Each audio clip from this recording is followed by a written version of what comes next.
Okay, so I've got a little more time today to play a second round of this.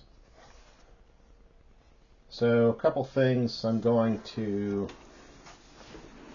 mention. I'm using a few house rules here. One of the house rules is for magic users and elves. Magic users and elves start with Detect Magic and Read Magic for free, and they can always cast those two spells for free without using their spells per day. In addition to that, for both clerics and magic users and elves and stuff, when I say we, that my group normally likes to use the first edition rule of looking at the wisdom chart from first edition. And when we do that is we apply the wisdom for the cleric, and we use the same table for intelligence for the magic users or elves, and they can start with additional bonus spells per level. So we're starting with these characters with additional spells. So for the elf, I chose Light, Magic Missile, Shield, and Sleep. And today she has prepped Light, Magic Missile, and 2 sleeps. We're going to go ahead and erase the Magic Missile, because that's what she'd use to fight the troll. For Torgar, what I decided is he prepped 2 Cure Light Wounds and 1 Protection from Evil. I'm having him have 2 bonus spells using that Wisdom list, and Adma having an additional 2 spells using the Wisdom list, but using her Intelligence stat with that first edition AD&D Player's Handbook chart. There's probably a few other house rules I'm using. I mean, obviously the XP thing I mentioned, that they're starting at 2nd level, but they have 0 XP. The shields will shatter rule, I used that. There's probably some more I'm not even thinking of that I bet I'll use in here. So if you're looking for a pure rules as written, this is not going to exactly follow that. But then again, a lot of people play with a basic game or BX or something. It's kind of the fun of it. It's house rule of it. Alright, so we left our heroes off. One of the things is that Froder, the ranger, was injured. He took 6 hit points damage. So Torgar is going to go ahead and try to heal him. He uses a Cure Lights. That cures 1d6 plus 1, so this is 3. So that takes him from 12 to 15. Torgar will try it again. Same, 3 more. That'll bring him to max HP of 18. Alright. Awesome. So they decide to stay at the farmer's that night. Then the next morning the farmer says he will send them on their way. They can borrow his boat from the barn, and that they can try to retrieve his amethyst. No. He's offering 3,000 gold pieces of amethyst gems if they return his necklace. The necklace that I think has a locket on it, and this is his wife's necklace, I believe. Just looking back to the adventure. It's an important heirloom. Locket belonged to his late wife, Brunhilde. Alright, I'm going to clear this.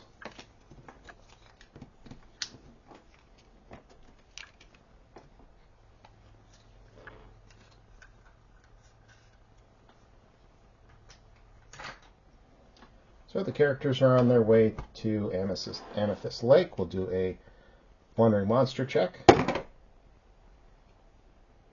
No Wandering Monster.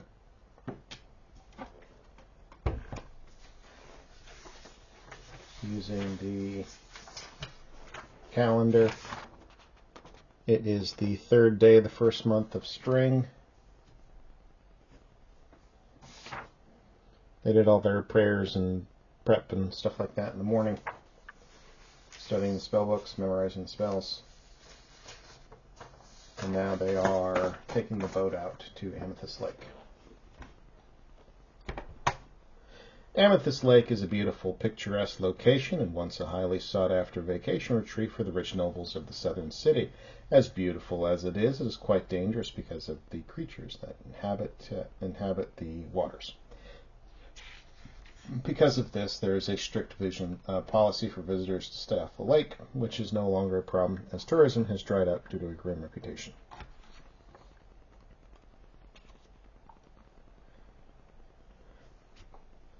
So there is a 2-level dungeon for the Shrine on the Lake.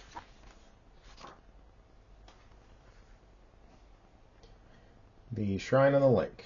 Okay. So once the players have managed to cross Amethyst Lake and reach the island, finding the shrine entrance is simple as it is visible even from the shore.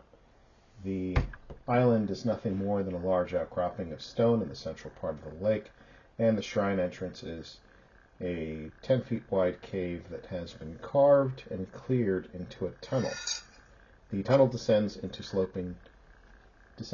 sloping downward a few hundred feet before opening up into a large natural cavern.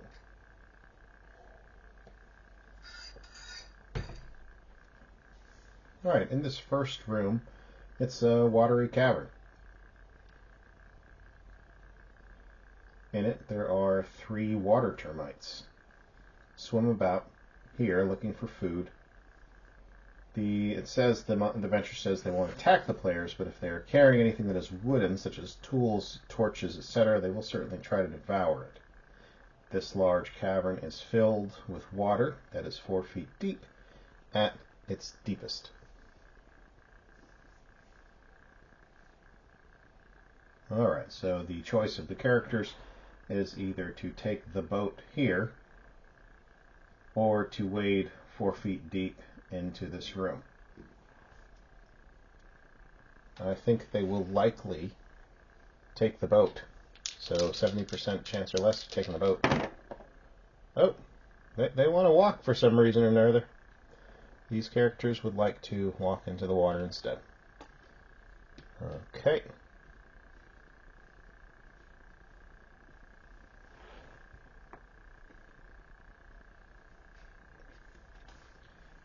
Do they find a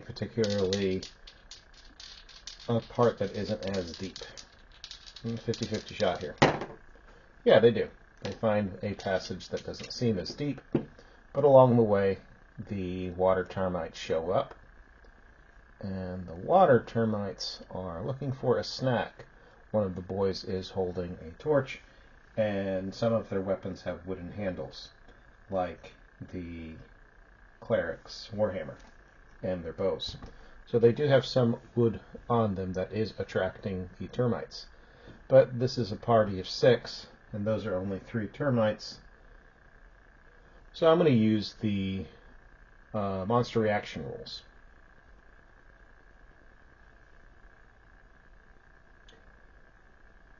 So I'm going to roll 2d6 and modify it up from the ranger in the front, his lead, his charisma.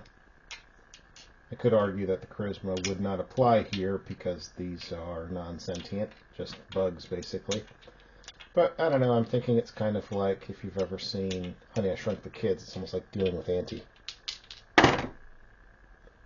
Alright, so 6 plus 1 for Froder's charisma makes that 7. Using the monster reaction table, this is neutral or uncertain. So one of the boys is quick thinking and suggests, why don't we just give them some torches to snack on? And they do. They give them 3 of their torches. So on our list over here, strike down 3 of our torches, plus 1 of the ones that was used earlier fighting the troll, or 2 of them used earlier. So how many torches are we down? Okay, we're down 4. We've got 8 torches. Nope, nope, down 1 more. Used 5 in total. 7 torches. And we use 1 flask of oil on the monster. Flasks of oil, where are you? Lantern oil.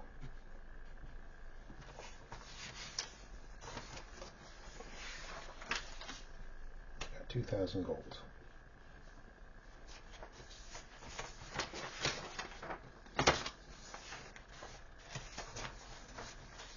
Alright, I'm bringing out the dungeon time tracker. Okay, they took 1 turn walking in here and through this room. They didn't search it too deeply because, again, it's in water. Got to check for the wandering monster check. No wandering monster on a 5.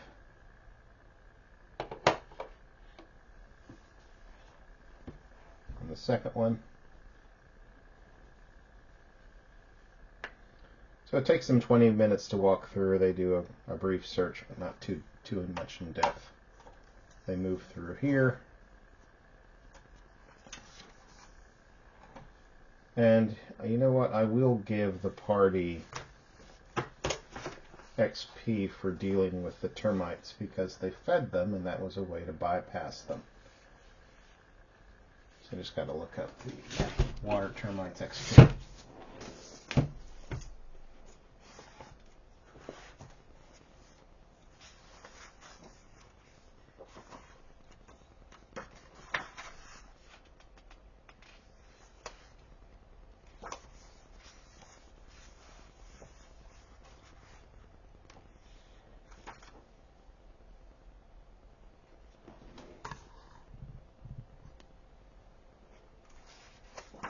I don't know why this went all weird here.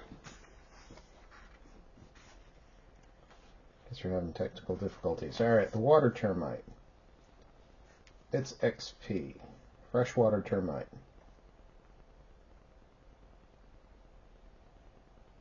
$25 XP for 3. Total of 75 XP.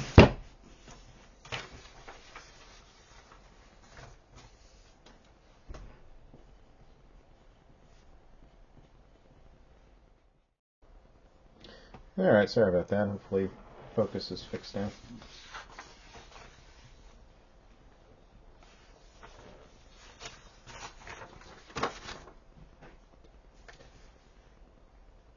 Alright, do they go left or do they go right? 50-50. 50 or less, they're going left. They're going left first. Okay. To the left, there are sturges hanging and perched on the statue, asleep.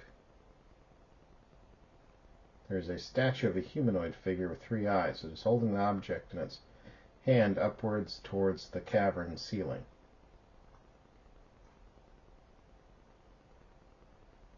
Alright, so of course what the party is going to do is going to send the thief forward to scout ahead and move silently, see if he can snatch this thing without waking up the sturges.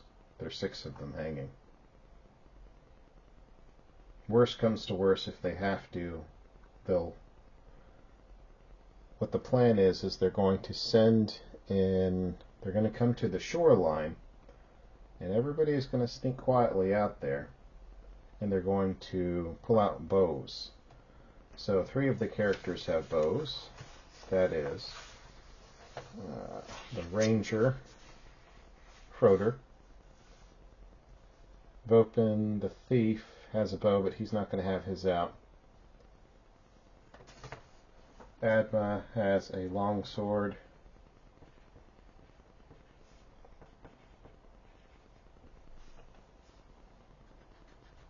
And a bow. She will have the bow in hand, but she's probably going to prep sleep instead and get ready to throw that at the Sturges if necessary.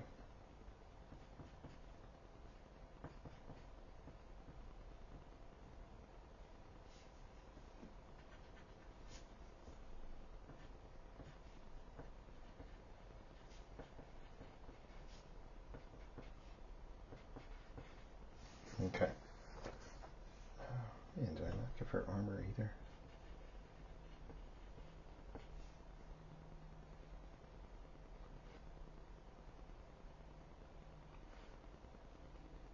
Right, I'm just doing some extra bookwork I forgot to do. Forgot to give equipment for every character.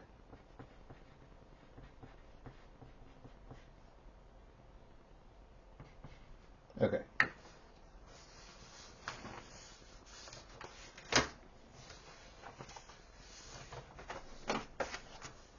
Alright, so they're at the shoreline. We'll draw this out just in case.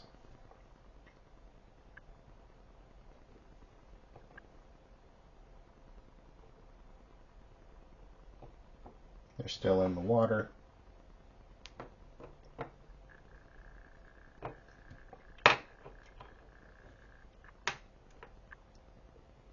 They've sent the thief in.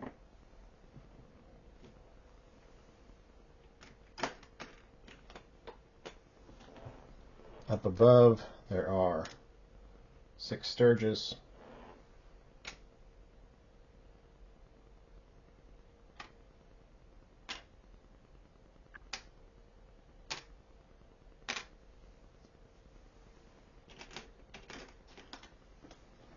The center, there's the statue. So, we're going to have our thief move silently.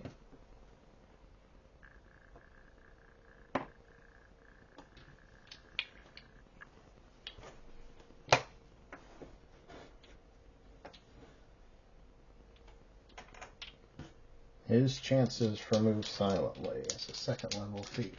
25. 24! Oh my goodness. That's awesome.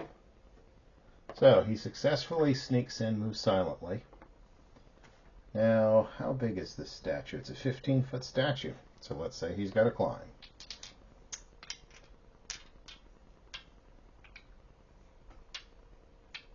Climbing is 88%.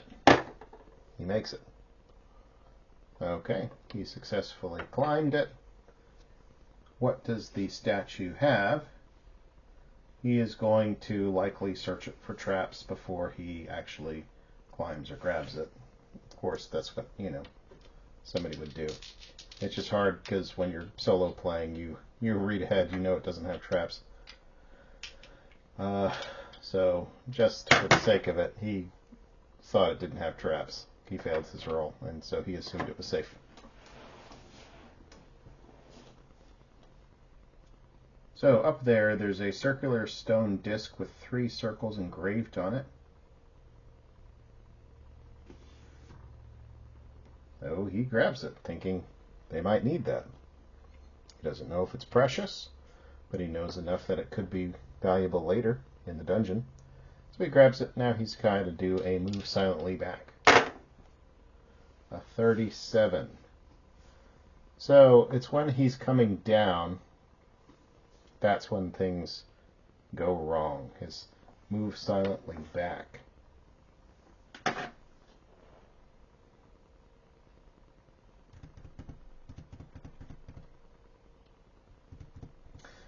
Okay. Black hats on black, white for white. Actually, we just got to check for surprise. If he is surprised. Is the party surprised or not? I don't think the party can be surprised here because they see the Sturges. They've been paying attention. They know what's coming more or less. So I don't think it's a chance for them to be surprised. There is a chance for the Sturges to be surprised on 1 or 2. The Sturges are surprised. That makes sense in the fiction. So we have our thief. He does get to act first. These Sturges are starting to wake up, open up their eyes, and starting to move. And that's when he bolts. He does his maximum move, 1, 2, 3, 4. let's see, he's going to go diagonal, but you're supposed to count every other step as two spaces. So 1, 2, 3, 4, 5, 6. So he is hauling it that way out to where the shoreline is. It's more of a curved room. It's more like this, more L-shaped, if it matters. Alright, so he is running out this way, and that's what he does for his action. Now it is initiative. The heroes get to move first. Movement first. He's out of the way. And this is where Adma sees the group, and she casts her sleep spell.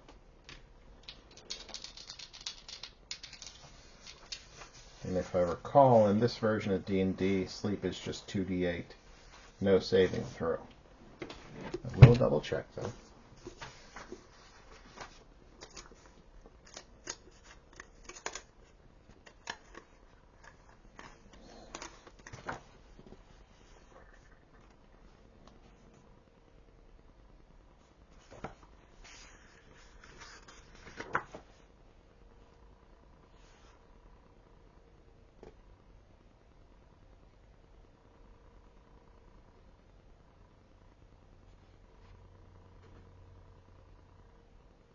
Okay, no saving throw. Okay, so 2d8 of them are knocked out. And as long as they have single hit dice, and Sturges have 1 hit die. So all 6 of them are knocked out because we rolled 10. So they are all out cold, and the party goes in and, puts them out of their misery. Sturges are worth. There's one thing I wish this module did. That was include the XP for the creatures. That is a little annoying, but you have to look this up.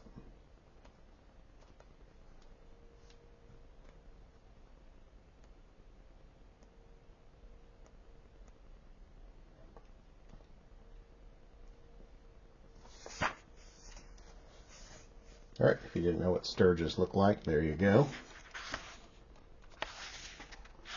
Like giant mosquito monsters that suck the blood. They are worth 13 XP each.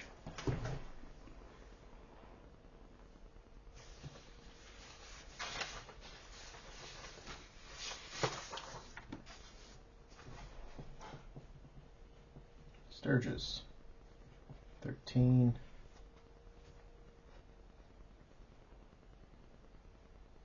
Is that 78?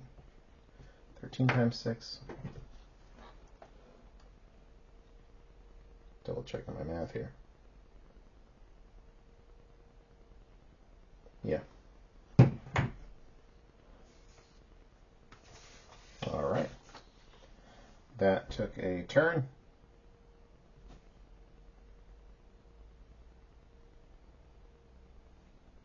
Probably took 2 turns. When they're searching this room, we will do a wandering monster check. No wandering monster check. They've been in the dungeon 40 minutes. So now they are moving to out of this room, because this room goes nowhere. It's just a dead-end cave. So now they are headed back into the water and back into the 3rd room, or the 3rd area of the dungeon.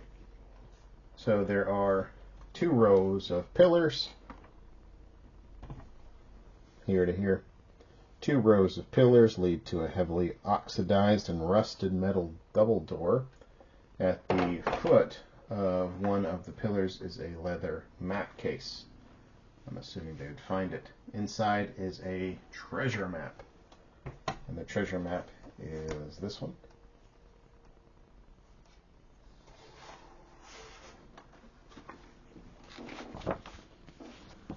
Alright, there's your treasure map.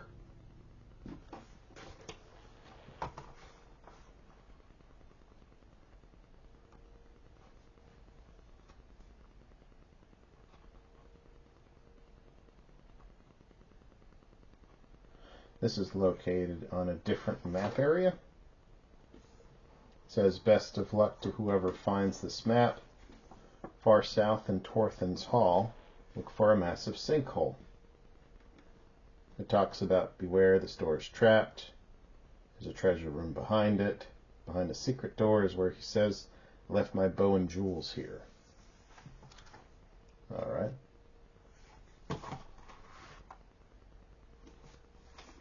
Okay. So now there are stairs going down. The party gets back into marching order.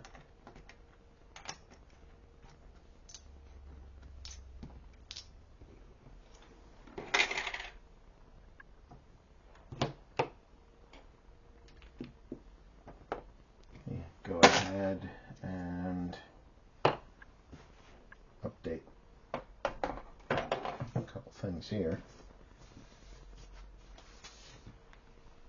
She used one of her sleeps.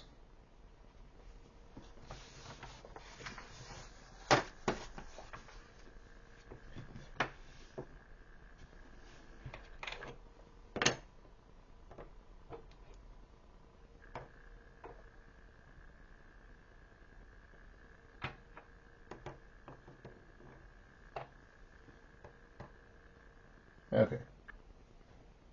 Back in marching order. They proceed down the steps. There's a large room with 4 doors and a 10-foot round pool in the middle of the room. The pool is purely decorative. Looks like there's a fountain in it, though. They go up there, they look. In the fountain is a heart-shaped locket with some dwarven runes etched into it. So, of course, now they have the heart-shaped locket. And they write that down with their troll head. Troll head, heart-shaped locket. They could go ahead and leave. They have what they wanted. But why not explore the rest? They're already here. There's 4 doors in this octagonal-shaped room, so they can choose what they want to do from there.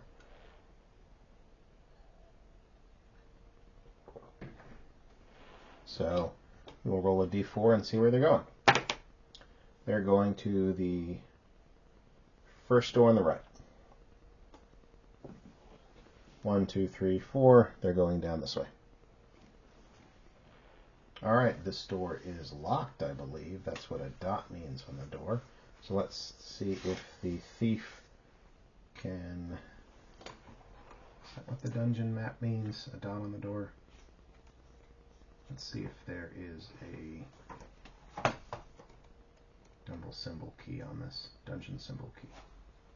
Dot on door is door's locked. Okay. So let's see if the thief can unlock it.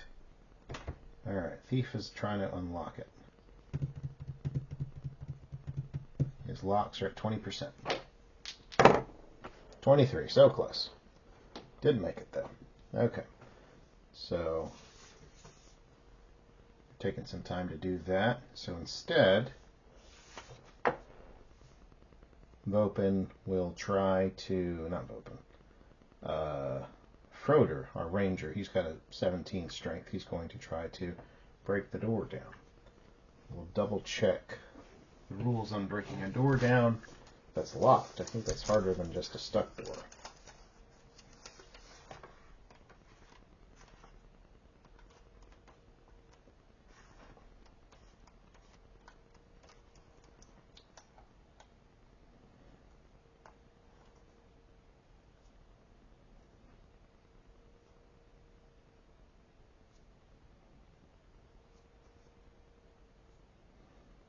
Alright, so stuck doors. It looks like you can only force stuck doors, not locked doors. Locked doors may be picked by a character proficient lockpicks or opened by magic. I don't have an unlock spell, nor do I have... This thief can't open this one again. At least until it goes up a level or whatever. So out of luck there. So instead, they try... Which door next then? Alright, the 1, 2, 3 to the right. Going down to room 10. Okay, staircase descends into this room. Opposite, there is a large stone door with 3 moons carved into it at the center. Okay. At the center, there is a place for a circular object to go. It's a stone door. It's magically locked. However, the thief of open recognizes that the circular stone is shaped to fit this lock, so he believes it'll open, so he unlocks it. Alright, magically opens, stone scrapes by, and everybody gets back in marching order to walk into this room.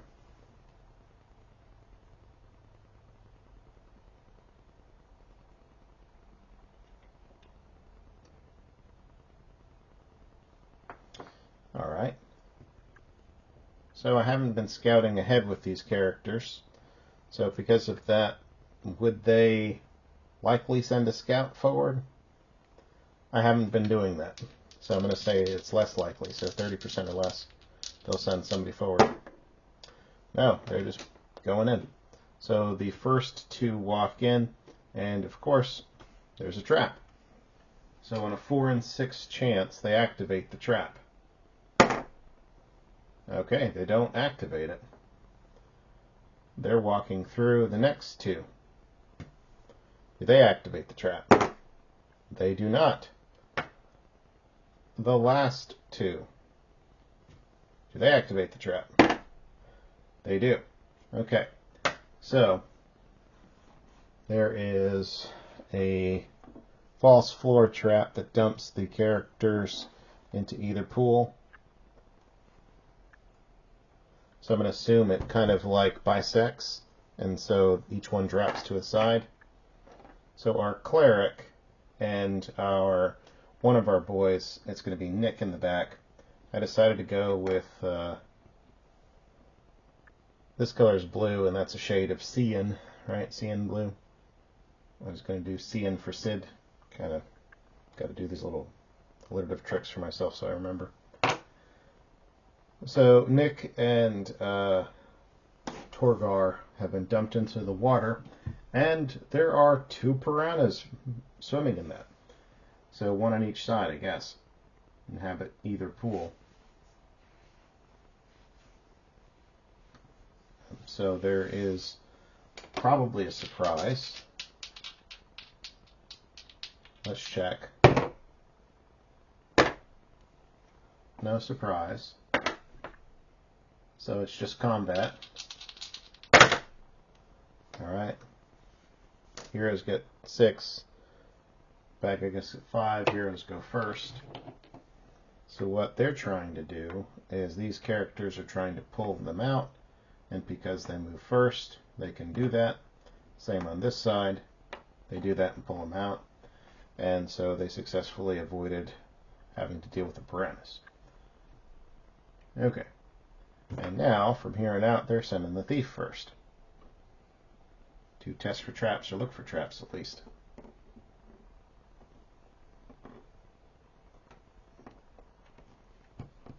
Alright, so they've passed the bridge, back in marching order. They're searching this room. Got to check for wandering monsters. No wandering monsters.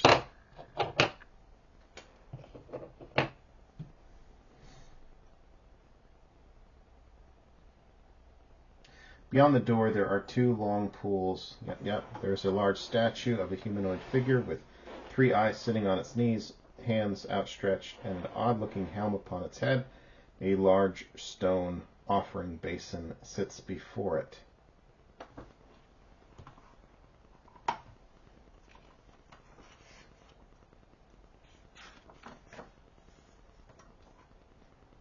Well, first off, the party would probably see if it's magical. So the elf casts detect magic, and yes, the helm detects magic. Nothing else in here detects magic, so they don't believe it's a magic trap. The thief would go look over at the statue and see if he could detect a trap in the statue. He can't detect it, so he assumes it's safe. They take the helm off, and they know it's a magic helm, but they're going to need somebody to identify it.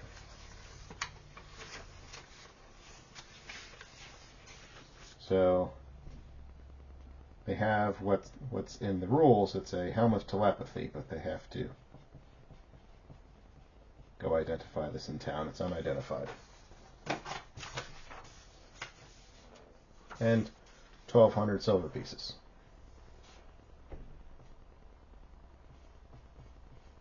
Okay.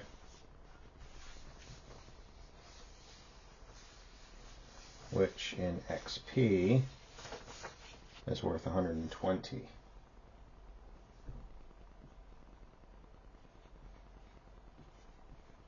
Gold pieces.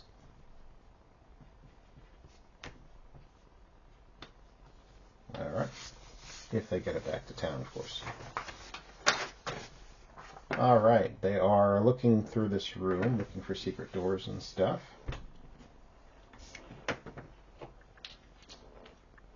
The elf finds it on 1 to 2. Every other character's looking as well. They're all on 1s. Alright, so they find it. There is a secret door here. They find the passage.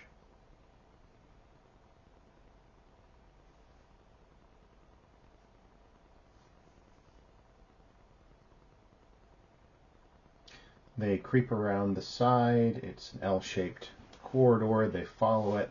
There is, in this other room, they are back in marching order, and they are looking for traps and being a little more careful.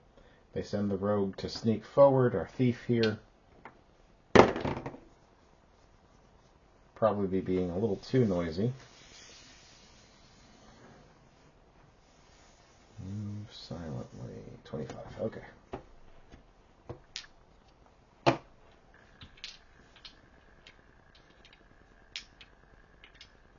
So he opens this secret door, and in it, from this side of it, and in it, there is a giant lizard, a type of huge gecko. It says this room once served as a preparation room for priests before ceremonies. There are stone working surfaces that line the walls. And in it there is a large giant gecko. And we'll do initiative. Oh, surprise first. Nobody's surprised. Now initiative. Okay. Hero's going first. Now in this room it was this angle. But the thief was ahead.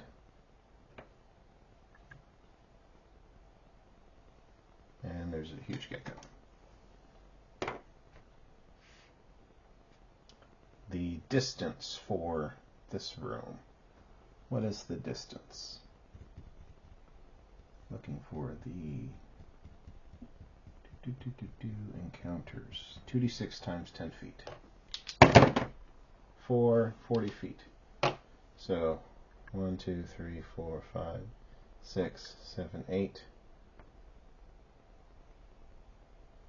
Let's move the party back a little bit.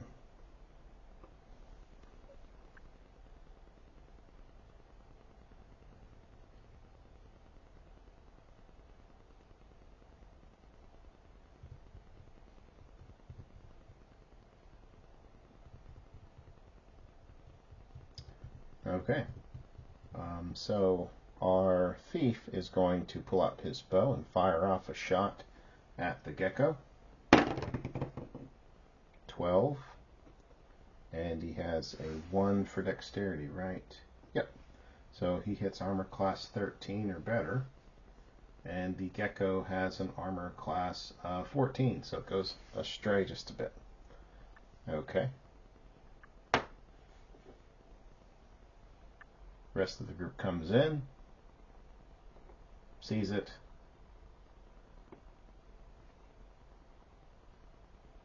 Okay. The boys come in.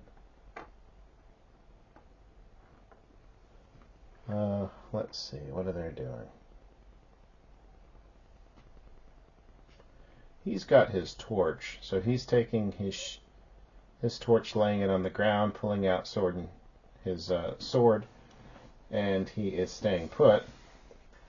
The other boy puts his torch gently down, pulls out a bow and arrow, and gets ready to fire that.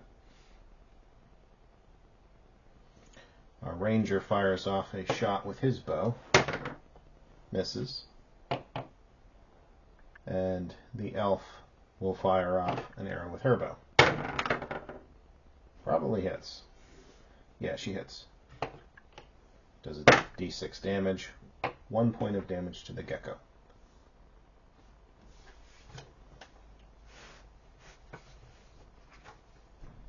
Alright, 14 drops to 13 hit points. The gecko moves forward, and it can cross 40 feet, I'm assuming. It goes after the rogue, which it saw first. Our thief there, Vopin. 18 will hit the rogue, that's for sure. 18 plus 3 is 21. The bite does a d8 damage. 6, oof. So Vopin is down to 2 hit points.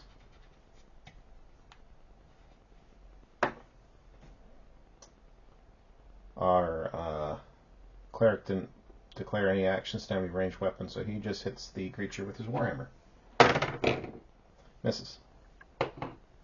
Oh, I technically did that out of order. Let's just say he was holding his action. Sure. That makes sense. Alright, top of the order for initiative. Alright, heroes are going first. They drop bows and pull out weapons. Melee weapons.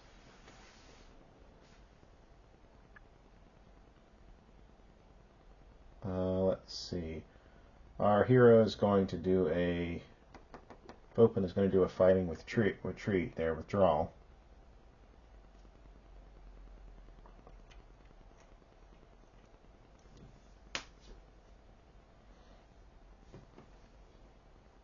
So he's moving 15 feet.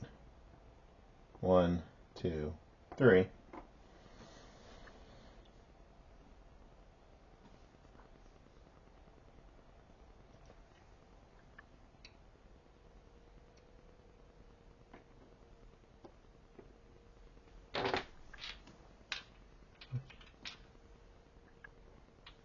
Alright, seeing.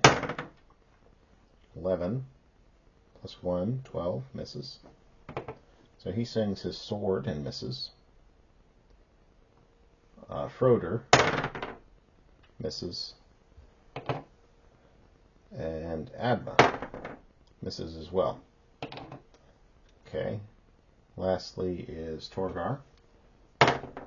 He hits. Oh, his warhammer does 1. Okay, the gecko's down to 12 hit points. The gecko gets to go. 1, 2, 3, 4. Chooses to go after the ranger. 18 for a d8 damage. 5 damage to our ranger. His hit points go down to 13. Initiative. Heroes go first. Alright. Torgar. Misses. Frodo. That's cocked. I gotta reroll that. Misses. Ad hits with her sword. 7 points of damage. Way to go. And our young man up here at front misses as well. Where is the gecko striking? The cleric. Actually, it's about at half life, so it's probably got to do morale check first before it gets to go.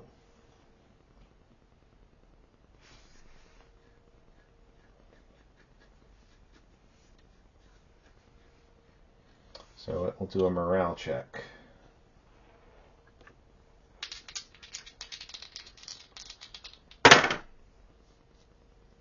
It rolled under 7 or under, so that's good. It stays in the fight. It's going after Torgar. Dang, 19. 5 on Torgar. Torgar is down to 9 hit points. Alright, things aren't looking good for the party, but I think they can handle this still. Top of the order. Heroes go first. Go Torgar. Misses. Froder. Misses. Adma. Hits. For 5. Killing our gecko. Alright, it is a giant gecko. What is the XP on that guy?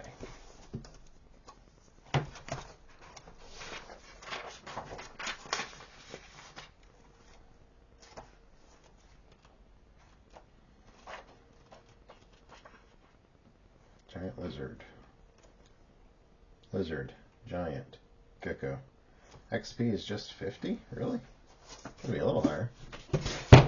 Actually ate the party pretty good.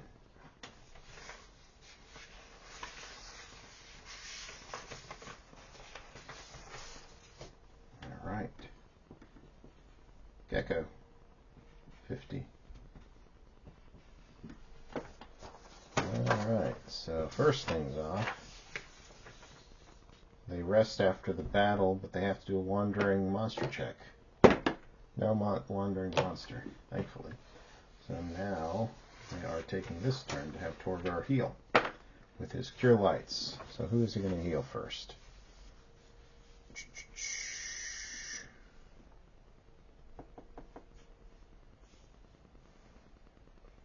He's going to heal Vopin the Thief first. 4 plus 1 is 5. So Vopin's nearly back to health. And he's going to heal Froder. 1. So plus 2, the Ranger is at 15. Alright.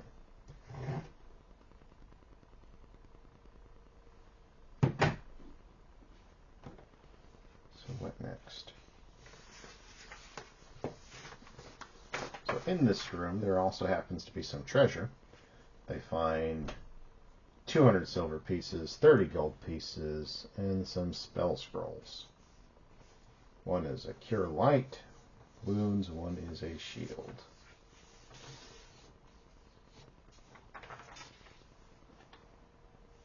So 200 silver becomes 20 gold pieces in terms of XP.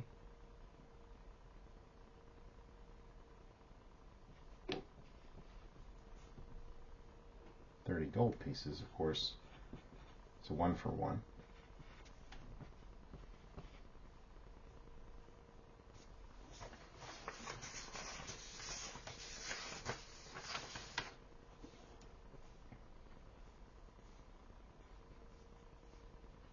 Alright, just adding the totals up. Writing down some scrolls. A scroll of Cure Lights. Torgar will hold that. Cure Light wounds. And there's another scroll of shield. And Adma will hold that.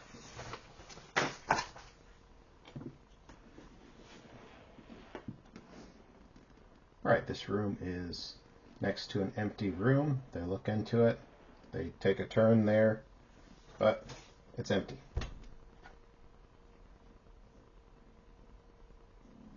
So they go, it looks like, down some steps from room 8. They go down to another room, they check the doors, they listen, all that, but this is also empty. So then now they go to another room, and they listen here, and check the door for traps. It is not trapped, but they would roll and all that. They will check it, though. See if they can listen.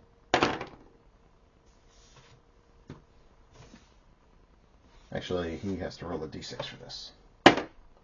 Oh, wow. Okay, so he hears a little bit of swaying or a little bit of creaking. So I'm going to say he is on the alert. That's an unnatural sound, some type of creaking. So I don't think they are going to be surprised. Or instead, he tries to move silently to open doors quietly as he can. He does. He can peek through, and he sees there are 6 skeletons in there. They don't notice him because he was very silent. He whispers to the party and makes hand gestures of 6, and he tries to look, I don't know, like a zombie or skeleton or something like that. So then he whispers over to them as he quietly shuts the door and tells them there are skeletons. It does look like there's some treasure or other things on the ground, though, so maybe that they can have the cleric turn them. Alright, so they plan, they get back in marching order, they try to jump the skeletons. Are the skeletons surprised? No. Initiative. Skeletons win. Okay. So let's open up a different room.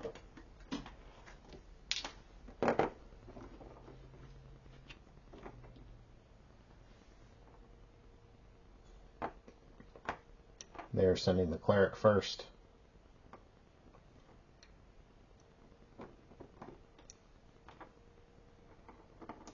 Boys in the back.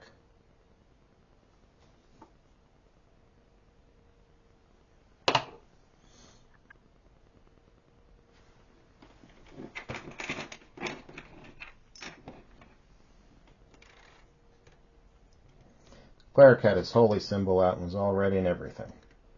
But there are 6 skeletons coming up to him.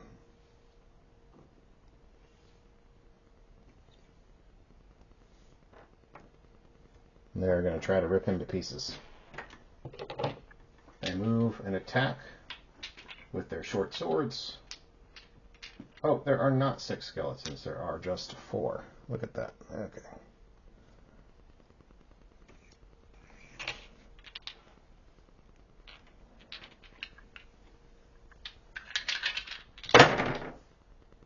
Alright, that's a miss. Skeletons are 1 hit die, so this is +1. 13. Torgar's AC is 17. That misses. That misses. 1 hit. Torgar takes a d6. 4 points of damage. Torgar is down to 5 hit points. But he gets to go. So first things he's doing is, I guess he would try to turn undead, but the problem is we treat this like casting. He was hit while he was trying to do that. So because of that, they probably should have had him behind the rest of the group so he could actually do this without being interrupted. They didn't think this through. Or I didn't anyways. So his turning is interrupted. So instead, the rest of the party is trying to attack who they can at the door. Or trying to pull Torgar back. So that's what Torgar is doing on his turn. He is doing a fighting retreat back. He withdraws half his movement. Fighting withdrawal, move backwards from melee up to half encounter move. Instead, the ranger moves forward in his place. Froder, 4 misses. The thief is going to try to hit this one on the inside of the door as best as he can.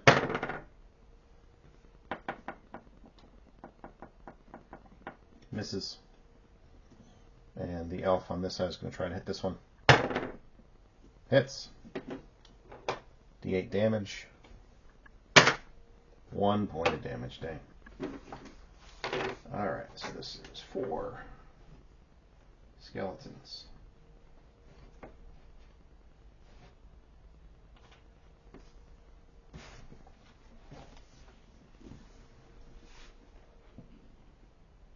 And 4 hit points each. She hit number 3 for 1 point, down to 3.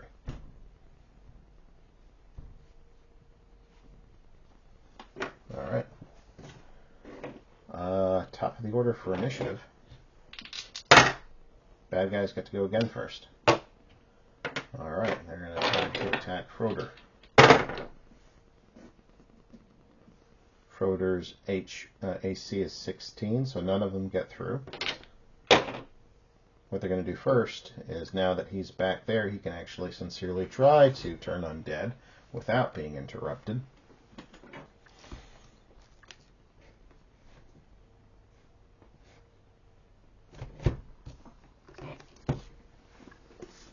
It's been a while since I've done turn undead, so I gotta look this one up.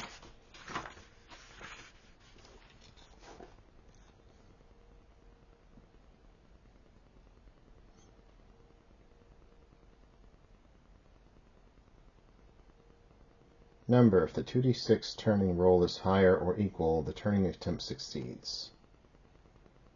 Alright, so just gotta roll 2d6.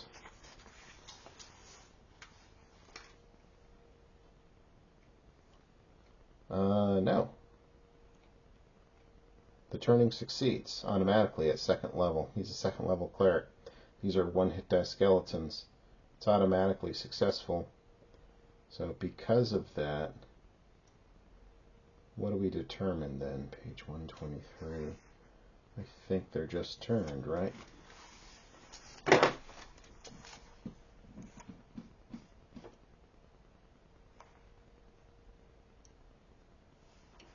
The 2d6 are affected. All of them are affected. They're all turned.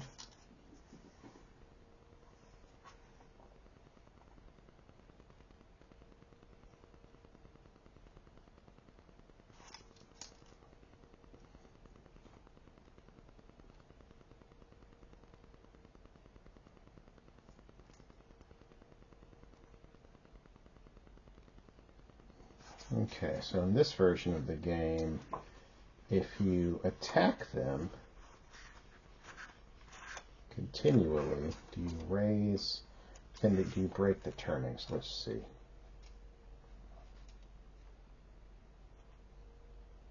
I don't see any descriptions about that.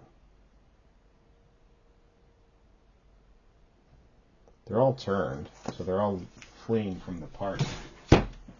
And this allows the party to grab what they want in the room, but what they see in the room is that there's a nice set of leather armor and 2,000 copper pieces.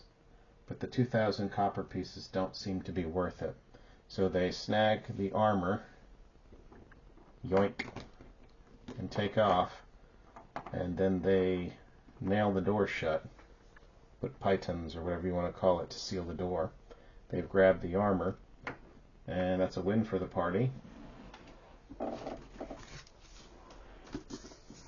Now, I don't think this is running away.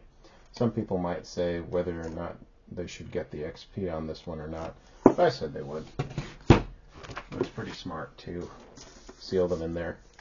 And the turning more or less did the trick in sealing it.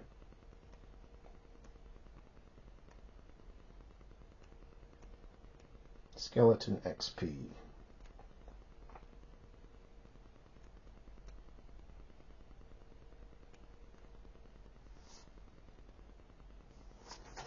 Alright, Skeleton XP. Oh, they make no noise. Look at that. Until they attack. So, next time I know for when Thief is moving silently. That won't work for listening at the door. XP is worth 10. So 10 times 4 is 40.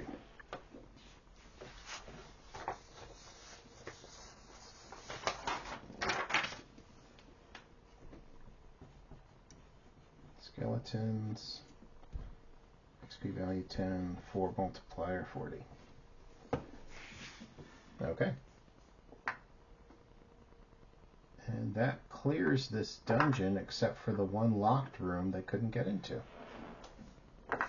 Which is too bad. But there was the armor in this room was a leather +1. So that is worth it to the thief once they go into town and identify it. Leather +1. Alright. So they leave the dungeon. After their skeleton battle, there was a wandering monster check. Let's check it. No wandering monsters. They move quickly through the dungeon. Were there any wandering monster checks to move quickly? No. So they've successfully left the dungeon. And now getting back to the farm. No problems there either. They get back to the farm. They show Farmer Taggart the necklace. He gives it to them. He gives them 3,000 gold pieces for returning the target. He is a little broken-hearted and teary-eyed and bittersweet, but he's happy to be reunited with this locket. Party gains 3,000 GP. He allows them to stay a couple days, few days, as long as they want, really, to heal up and recuperate, and he'll feed them some farmer meals. Home cooking. Lots of meat and dairy. So the party is sustained. They are brought back to health. They get their spells back. Let's just we'll take just a day between healing and casting spells to heal up.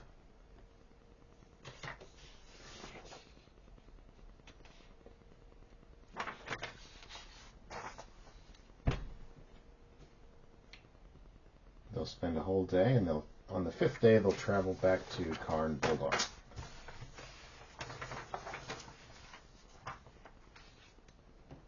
And they have an extra bunch of XP.